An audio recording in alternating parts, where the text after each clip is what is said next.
Alors bonjour tout le monde et bienvenue à cette première capsule. Je suis très content de vous recevoir.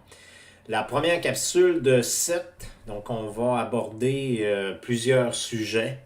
La première aujourd'hui va être la recharge à domicile. Sur la prochaine capsule, vous allez avoir des informations sur la recharge sur la route, donc avec les BRCC. Ensuite, on va parler d'autonomie, de dégradation de batterie, d'impact environnemental, donc des véhicules en général, et une petite conclusion. Donc, je me présente, mon nom est Claude Gauthier, je suis le directeur régional de l'AVEC pour le Saguenay-Lac-Saint-Jean. Je suis aussi chroniqueur à la balado Silence on roule et propriétaire de l'entreprise Vers l'avenir. Donc, je vous présente à l'instant les trois entités. Donc, je vais tasser un petit peu ceci, que vous puissiez voir. Donc, l'AVEC. Pour ceux qui ne connaîtraient pas encore, quelle est l'AVEC? Donc, l'Association pour les propriétaires de véhicules électriques. Donc, vous le voyez, là, le titre est très bon. Donc, on dit ici que c'est la référence en électromobilité au Québec. Et c'est vrai, donc des gens, des bénévoles qui sont comme moi, qui sont propriétaires d'un véhicule électrique. Certains sont propriétaires depuis peu, certains comme moi sont propriétaires depuis un peu plus longtemps. Donc j'ai commencé en 2014, je peux vous dire que j'avais l'air d'un extraterrestre dans le nord du Lac-Saint-Jean avec un véhicule électrique, donc une petite Nissan Leaf qui faisait 135 km. Et ça, c'était dans des conditions assez optimales, donc on va parler d'entre 20 et 25 Celsius. Et pas de vent là, très fort, là, frontal. Il fallait pas que non plus qu'il pleut, tout ça. Donc, c'était quand même une aventure. Il y en avait seulement une borne de recharge rapide qui était à Saguenay. Donc, l'ancien Chicoutimi. Donc, qui était à 150 km de où j'habite. Et il y avait quelques bornes de 240 volts. Donc, je peux vous dire que c'était vraiment un véhicule de proximité. Sauf qu'avec cette petite Nissan Leaf-là, j'ai quand même fait 23 000 km dans mon année pour aller à l'épicerie. Au dépanneur, j'étais coach de hockey. Donc, les entraînements, les matchs, les tournois, on faisait tout ça avec mon véhicule électrique. Donc, la deuxième chose, balado Silence on roule. Donc, petite balado où vous avez des chroniqueurs. Excusez, j'ai pas tassé la bonne affaire. C'est ça que je veux tasser ici. Donc, des chroniqueurs qui abordent différents sujets avec un animateur, Martin Archambault, qui est tout aussi excellent. Donc, vous voyez, là, le 11 février prochain, ça vous donne une date de où je suis en train d'enregistrer. Donc, Silverado, on va parler, donc vous voyez, avec des gens qui sont très à l'affût des nouveautés. On a des chroniques aussi, dépendamment. Donc, vous voyez ici un peu comme François Villot, François Baillargeon qui parle d'effectuer des longs trajets en hiver. Donc, on va en parler aussi, c'est vrai. Je vais avoir une chronique là-dessus. Et je suis propriétaire, donc, comme je viens de vous dire, de l'entreprise Vers l'avenir. Donc, vous le voyez, là, distributeur de produits de bornes de recharge. Je suis aussi dans les installations solaires. J'aide les entreprises, j'aide les personnes aussi, les particuliers qui veulent faire le virage vers la transition électrique. Donc, je fais tout ça. Donc, aujourd'hui, on va justement parler d'un des sujets avec lequel je suis quand même très à l'aise. Donc, la recharge à domicile. On va faire la présentation. Comment ici. Donc, voilà. Ça va vous permettre de mieux voir un peu. Donc, premièrement, on va clarifier quelque chose. Souvent, on parle de borne, puis les gens me disent, bon, ben la borne que j'ai dans le véhicule. Premièrement, c'est pas une borne que vous avez dans le véhicule. On appelle ça un connecteur, donc un connecteur mobile. Vous le voyez là ici, là, de quoi ça a l'air. J'ai pris une photo d'un connecteur générique, mais dans plusieurs autos, ça ressemble à ça. Donc, le boîtier électronique qui est la partie chargeur avec une prise 120. Puis, vous avez le pistolet, donc J1772, qui est le standard pour les véhicules électriques. Donc, vous le voyez là ici, on dit un connecteur de niveau 1 qui donne environ 1 kW. C'est aux environs de ça. permet de recharger un véhicule électrique en environ avec 5 km additionnels. Donc, ça veut dire qu'à chaque heure, vous allez gagner 5 km. Puis là, ça, je vous le dis tout de suite, c'est en été. C'est pas l'hiver, parce que l'hiver, il y a une partie du véhicule qui requiert de l'énergie pour garder la batterie au chaud. Donc, il y a un chaud de batterie. Puis, l'autonomie que vous allez avoir pendant l'hiver, ben, la minute que vous allez décoller le préchauffage, ben, ça va entièrement enlever qu'est-ce que vous avez gagné. Donc, on enlève ça de l'idée, si vous avez un véhicule qui est entièrement électrique, de pouvoir vous recharger avec un connecteur mobile. Par exemple, il y a des gens qui ont des véhicules hybrides branchables avec une autonomie d'environ 40 à 50 km, peuvent, oui, faire quand même toute l'année avec un connecteur mobile de 120 volts. Sauf que, encore là, bien, il faut que ça soit, mettons, que vous partez le matin, vous allez à votre travail, vous allez revenir à la fin de la journée, vous branchez le soir, donc il n'y a pas de problème, vous allez avoir toute la soirée, toute la nuit pour recharger votre véhicule, donc ça va suffire amplement. J'ai des clients, par exemple, qui se sont achetés des vraies bornes, donc une borne de 240 volts, parce qu'eux autres, dans la journée, ils ont plusieurs déplacements. Donc, ils ont un véhicule qui leur permet d'avoir une autonomie électrique de 42 km. Donc, bien sûr, ils veulent absolument là, le faire le plus souvent en électrique parce que c'est ce qui coûte le moins cher. Donc, préfèrent s'acheter une borne de 240 volts, tu arrives à la maison, au bout d'environ 1h, 1h30, le véhicule va être déjà à sa pleine autonomie, donc ça va être très bien. Donc là, vous le voyez ici, vous avez donc de niveau 1, on dit de 5 à 7 km d'autonomie additionnelle, alors qu'une borne va vous donner entre 35 et 50 km d'autonomie. Donc, pourquoi 35, pourquoi 50? Bien, tout simplement parce que maintenant, je vais aller tasser ça. Donc, on a des véhicules qui permettent une recharge à 48 ampères. Et on a le standard là, qui est là depuis un bon nombre d'années de 30 ampères. Donc là, vous le voyez ici, j'ai pris différents véhicules là, qui permettent une recharge de 30 et de 48 ampères. Donc, exemple, la Mustang Mach-E, qui a une batterie de 88 kWh. Et vous avez dans le plus petit le nouveau Bolt EUV, donc avec une batterie de 65 kWh. En passant, il y a des gens des fois qui ont un petit peu de misère avec ça. Kilowattheure, c'est quoi? Bien, le kilowatt en tant que tel, c'est la puissance. Donc, c'est pour ça qu'on va parler d'une borne. Admettons une borne de 30 ampères et une borne de 7,2 kW. Donc, en tant que tel, ça donne 7200 watts ou 7,2 kW. Donc, ça, c'est la puissance. C'est la puissance d'énergie qui peut être poussée à votre véhicule. Sauf que la batterie du véhicule, elle, c'est une réserve. Donc, une réserve, on la calcule en kilowattheure. Donc, ça veut dire que, admettons, pendant une heure, à 100%, quelle réserve vous avez. Donc, vous le voyez, là, la Mach-E a une réserve de 88 kWh. Donc, ça veut dire que j'accélère là, dans le prolore, je tiens ça une heure de temps, mon véhicule va avoir dépensé 88 kWh. La batterie de la Bolt EUV est de 65 kWh. Donc, un peu plus tard, là, dans les prochaines capsules, on va parler d'autonomie. Donc, ça vous donne déjà un bon indice. Vous avez dans le milieu la ID4, la Ioniq 5, son pendant Kia aussi, qui est la EV6, qui est exactement la même chose. Donc, on voit la différence. Donc, une recharge complète. Donc, vous partez à zéro. Là. Vous êtes vraiment à zéro. Vous la remettez à 100%. On va le voir aussi dans une prochaine capsule. On ne fait pas ça. Et la vitesse de recharge va être d'environ 31 km additionnels à chaque heure. Donc, vous le voyez, là, c'est la même affaire pour les autres véhicules. Ça varie un peu. Donc, bien sûr, la Mach-E est un peu plus long parce que la batterie est plus grosse. Si on va sur le 48 ampères, donc on va passer de 14 à 9 heures et la vitesse de recharge de 31 jusqu'à 48. Donc, bien sûr, il y a des gens qui vont me dire, bon, bien, on va prendre une 48 ampères.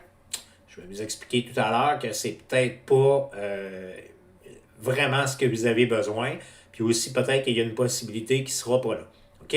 Donc, d'un côté, 30 ampères, les bornes de 32 ampères vont varier un petit peu plus en puissance, pas excessivement. Pour 2 ampères, c'est pas énorme.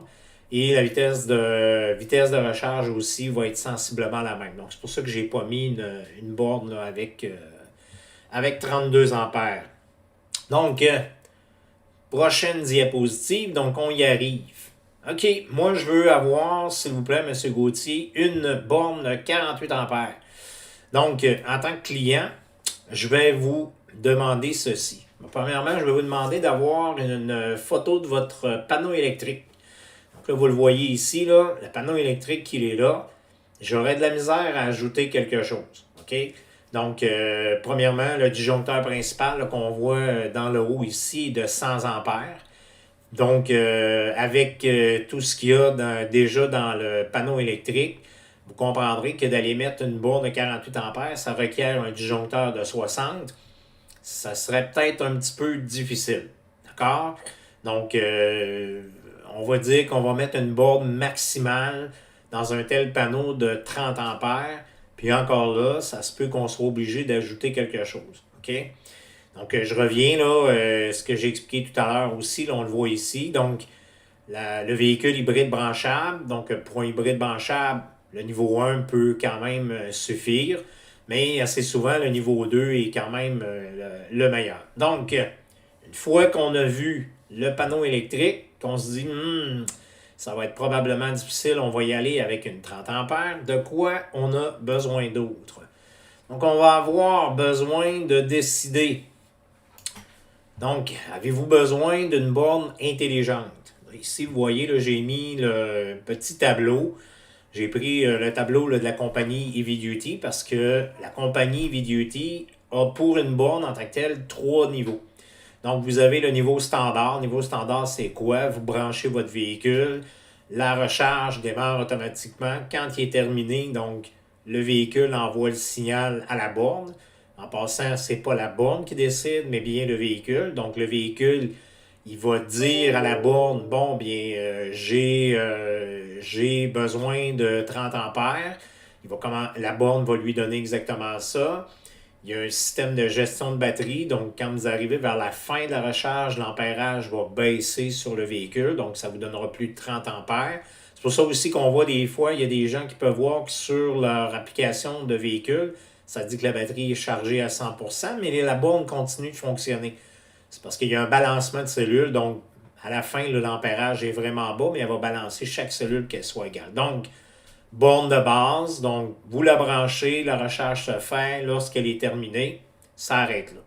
Vous avez ensuite le premier niveau d'intelligence, donc ici la compagnie Heavy Duty l'appelle la Smart Home. Donc qu'est-ce que vous pouvez faire de plus? C'est que je peux programmer mes recharges. Et ça, je vous le dis, c'est exactement la même chose que l'application du véhicule. Donc dans le véhicule ou autant par l'application de la borne, vous pouvez programmer vos recharges, vous pouvez les démarrer à distance. Admettons que vous auriez mis la minuterie sur votre véhicule. Non, c'est vrai, on ne peut pas parce qu'on ne peut pas bypasser la minuterie, excusez. Donc, admettons que vous l'avez branché, que vous avez mis justement une minuterie sur votre borne, puis là, vous dites, oups, c'est vrai, ma batterie, elle est vraiment basse, je suis mieux de commencer ma recharge tout de suite. Donc, vous pouvez la démarrer à distance. Vous allez aussi avoir les données, donc, qu'est-ce qui est en train de se passer? Est-ce que la batterie est rendue à 70% ou à 50% ou à 40%? Vous allez avoir ça. Vous allez pouvoir, comme je viens de le dire, programmer vos recharges. Vous allez aussi avoir vos données de consommation. Donc, les travailleurs autonomes, ceux qui veulent savoir dans l'année, dans le mois, combien ça leur a coûté d'électricité à la maison, mettre ça en dépenses, vont pouvoir l'avoir. Puis, une nouveauté là, qu'on voit qui s'en vient quand même assez intéressante, donc c'est le partage de puissance. À quoi ça sert le partage de puissance? Bien, c'est que vous avez un véhicule électrique, vous faites installer une borne. Dans 1 an, dans 2 ans, vous allez acheter un deuxième véhicule électrique. Vous allez tellement aimer ça que c'est sûr que c'est ce que vous allez faire. Donc, vous arrivez, vous rappelez l'entreprise, vous dites « j'aurais besoin d'une deuxième borne ». Donc, on va pouvoir installer la deuxième borne sur le même circuit. Donc, c'est ce qu'on appelle le partage de puissance. C'est un partage de puissance qui est dynamique. Donc, admettons que vous avez 2 véhicules qu'on branche en même temps, qu'on démarre la recharge en même temps. Il y en a un qui est à 40%, l'autre est à 60%. Les 2 véhicules vont monter de façon égale. D'accord? Et lorsqu'on va avoir programmé la recharge, admettons qu'elle arrête à 80%, donc la minute qu'il y a un véhicule qui atteint cette limite-là, la deuxième borne va le savoir et va reprendre sa pleine puissance pour monter le deuxième véhicule aussi à 80%. Donc c'est pour ça qu'on appelle du partage dynamique. Okay? Il y a 2 compagnies québécoises que je distribue qui font ça, donc la borne Heavy Duty, qu'on vient de voir, et la borne TechnoVE. Du côté de Flow, c'est pas du partage dynamique, c'est que les 2 bornes, la minute qu'elles sont connectées ensemble, vont couper en tout temps le courant, l'ampérage, à 50%. Donc, moi, je vous dirais que dans tout ça, c'est sûr que vous êtes mieux avec une borne Heavy Duty ou TechnoVE si vous en avez 2 à cause du partage dynamique. Qu'est-ce qu'on va vous demander aussi après? C'est la distance. Donc, est-ce que vous allez mettre la borne directement sur la maison? À quelle distance elle est de votre installation, de votre panneau électrique? Et sinon, bien, ben, vous le voyez là ici, c'est une photo qu'un client m'a envoyée. Très belle installation. Ou pour lui, là, on le voit là, ici, là, c'est son entrée. Et il stationne l'auto ici. Donc, l'auto n'était pas près de la maison. Donc, on lui a vendu avec un piédestal, installé la borne sur le pied. Et là, l'électricien donc fait une légère excavation, arrive avec le fil, rentre à l'intérieur du pied et la borne est installée comme ça. Donc, c'est très belle installation. Et finalement, bon, pour vous aider dans votre choix, je vais me tasser encore ici. Donc, on va y aller avec les produits qui répondent à vos besoins. Donc, vous avez besoin d'une borne de 30 ampères, vous avez besoin d'une borne de 48 ampères. On va regarder ça avec vous. Avez-vous besoin de l'intelligence, oui ou non? Et après ça, bon, bien, on va vous offrir les différents produits. Donc, moi, je privilégie les produits québécois pour 2 raisons. La première, c'est que la qualité. On sait que les bornes sont certifiées pour nos climats. Donc, normalement, on a un très bon produit. Le câble, le pistolet, c'est quelque chose qui est de qualité. Et surtout, moi, en tant que distributeur, je ne veux pas me ramasser avec les problèmes. Donc, vous m'appelez un samedi matin, la borne ne fonctionne pas, parfait, ça, je suis capable de vous arranger rapidement. Sauf que si le manufacturier en arrière est en Allemagne ou en Californie ou un peu partout ailleurs, puis que j'ai pas personne proche, puis que je suis obligé de m'arranger avec ça, et que ça prend du temps avant que la borne revienne ou que ça soit échangé ou peu importe, bien, c'est moi qui ai ces problèmes-là, puis malheureusement, ça va influencer sur mon service. Je veux que mon service soit le meilleur possible, donc je demande la même chose des manufacturiers de bornes. Donc, c'est pourquoi je privilégie ces produits-là. La prochaine, donc, vous communiquez avec une entreprise. Ça peut être une entreprise électrique, ça peut être même les concessionnaires vont vendre des bornes. Il y a des concessionnaires qui font affaire avec moi. J'ai des entreprises électriques qui font aussi affaire avec moi parce que ces entreprises-là veulent avoir justement quelqu'un qui est en arrière. Donc, petit problème technique. Donc, je reprends où j'étais. Vous communiquez avec une entreprise. Donc, comme je vous ai dit, pour moi, pour ma part, donc vous pouvez communiquer directement avec moi. J'ai aussi un réseau de concessionnaires qui fait affaire avec moi, plusieurs entreprises électriques. Pourquoi? Bien, comme je vous ai dit tout à l'heure, je suis un utilisateur depuis 2014. Donc, il y a certaines questions, des fois techniques, qu'ils ne sont pas capables de répondre. Aussi, quelques questions pratiques. C'est sûr que du côté de l'électricité, c'est pas moi qui vais leur en montrer là, aux électriciens, je veux dire. Sauf que les concessionnaires, des fois, il y a des clients qui leur demandent des questions, puis ils ne savent pas. Donc, ils préfèrent se référer à moi. Même des fois, m'envoient directement les clients. Je réponds au client, puis après ça, bon, ben, le client retourne à l'endroit où il s'était informé la première fois. Donc, je vous conseille aussi de faire affaire avec une entreprise qui est quand même assez près de chez vous ou encore qui peut donner du service. Donc, je m'explique, là. Je vous l'ai dit tout à l'heure, je suis au Lac-Saint-Jean. Je vends pourtant des produits à plein d'endroits, sauf que les entreprises électriques avec lesquelles je fais affaire sont tributaires du service. Okay? Donc, c'est mon extension, ni plus ni moins. S'il y a un problème avec la borne, moi, je vais communiquer avec le client et lui dire qu'est-ce qui va se passer. Mais après ça, c'est l'entreprise qui est sur place. Au début, on a vu le panneau. Donc, on a un panneau de 100 ampères. Je veux vous en parler pour terminer la capsule. qu'est-ce qui arrive? Donc, ce panneau-là, tout à l'heure, 100 ampères, même une borne de 30 ampères pourrait être, dépendamment de qu'est-ce qu'il y a déjà dans le panneau, à ses limites. Donc, on a une solution maintenant avec la compagnie Heavy Duty. Donc, vous le voyez ici, là. Donc, un capteur de courant. Qu'est-ce qu'on fait? On met le capteur de courant sur votre panneau électrique et par un modem. Donc, la borne communique avec le capteur de courant. Admettons, on a une situation, là, il fait moins 32 dehors. C'est vendredi soir, vous avez invité des amis à souper, donc il y a des choses qui sont dans le four, qui sont en train de préparer. Bien sûr, on veut être beau, on veut être propre, donc on va à la douche, tout ça. Donc, il y a beaucoup de demandes électriques. Donc, le capteur de courant, lui, va envoyer un signal à la borne pour lui dire: oh, attends un petit peu, là, t'as beau demander 30 ampères, malheureusement, on n'est pas capable de te le fournir. Donc, encore là, c'est un peu comme le partage dynamique. Il ne coupera pas la borne. Okay? Il y a un autre système qui s'appelle le DCC Condo, qui, lui, la minute va voir qu'il y a un certain pourcentage d'électricité qui est demandé, il va couper carrément la borne. Ça peut arriver aussi des fois que ce soit celui-là qu'on a à installer là, pour diverses raisons, mais on a quand même le capteur de courant qui est moins onéreux aussi, puis moi que j'adore parce que justement ça se fait de façon dynamique. Donc ne coupera pas la borne au complet, va tout simplement faire baisser l'ampérage de la borne. Vous pouvez, avec votre téléphone intelligent, suivre quand même la recharge.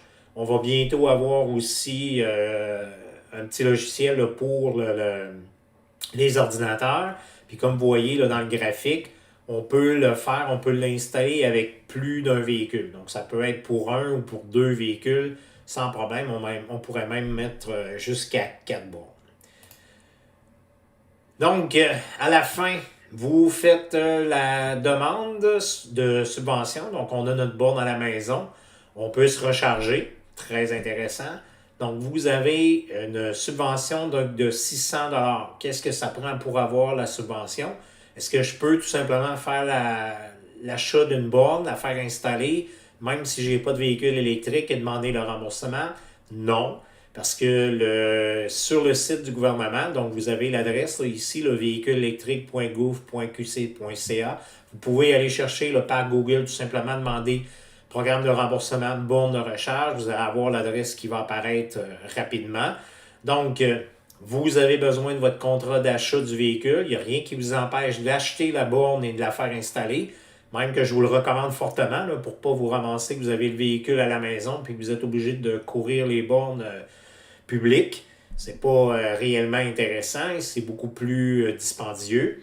Donc, vous pouvez faire l'achat de la borne, la faire installer avant, sauf que pour le remboursement, vous allez avoir besoin de votre contrat d'achat, tout ça avec les éléments, là, le concessionnaire, le véhicule, son numéro d'identification, permis de conduire, immatriculation, tout ça, la facture de la borne, la facture de l'électricien. Puis après ça, vous allez vous brancher et ça va être merveilleux. Aussi, pour terminer, je viens de le dire, vous êtes beaucoup mieux de recharger à la maison que d'utiliser les bornes publiques. Pourquoi? Ben parce que c'est pas mal moins dispendieux. Donc, on le voit ici, les gens, normalement, sont sur le tarif domestique, donc le tarif D. Et là, on voit ici, donc le tarif D comporte deux tranches. Donc, comment ça fonctionne? Si vous n'utilisez pas plus de 40 kWh par jour, okay, multiplié par le nombre de jours. Donc, ce n'est pas nécessairement une journée, j'ai fait 45, le lendemain, j'ai fait 30. OK, est-ce que c'est correct? C'est qu'on va calculer de façon mensuelle où assez souvent les factures d'électricité sont sur, il me semble, 50 ou 52 jours. Donc, on va calculer votre consommation, on va la diviser par le nombre de jours et on va regarder est-ce que vous aviez une moyenne de plus de 40 kWh par jour. Donc, si c'est moins, donc votre recharge va vous coûter, imaginez, 6,159 sous. Donc 6, on va arrondir là, à 6,16 sous du kilowattheure. Je mets un chiffre facile. Là. Prenez une borne de 60 kWh. Vous avez à multiplier ça par 6 sous. Donc, vous regardez comment ça vous coûte. Puis, c'est vraiment pas cher. le maximum que que vous pouvez payer, OK? Puis moi, quand on me demande combien ça coûte recharger une auto, je me sers de ce chiffre-là parce que je dis toujours, c'est le maximum que vous pouvez payer, qui est de 9,5 sous. Et ça, c'est taxes incluses. Donc, prenez la même batterie de 60 kWh, on va arrondir, admettons, à 10 sous du kilowattheure. Donc, ça veut dire que pour recharger votre batterie au complet, ça va vous coûter 6 Les batteries de 60 kWh permettent de faire en majorité aux environs de 400 km. Demandez à quelqu'un qui a un véhicule à essence de mettre 6 d'essence, dites-lui combien de kilomètres il va faire. Je pense que ce ne sera pas la même affaire que vous. Donc sur ce, bonne journée et venez me voir pour la prochaine capsule.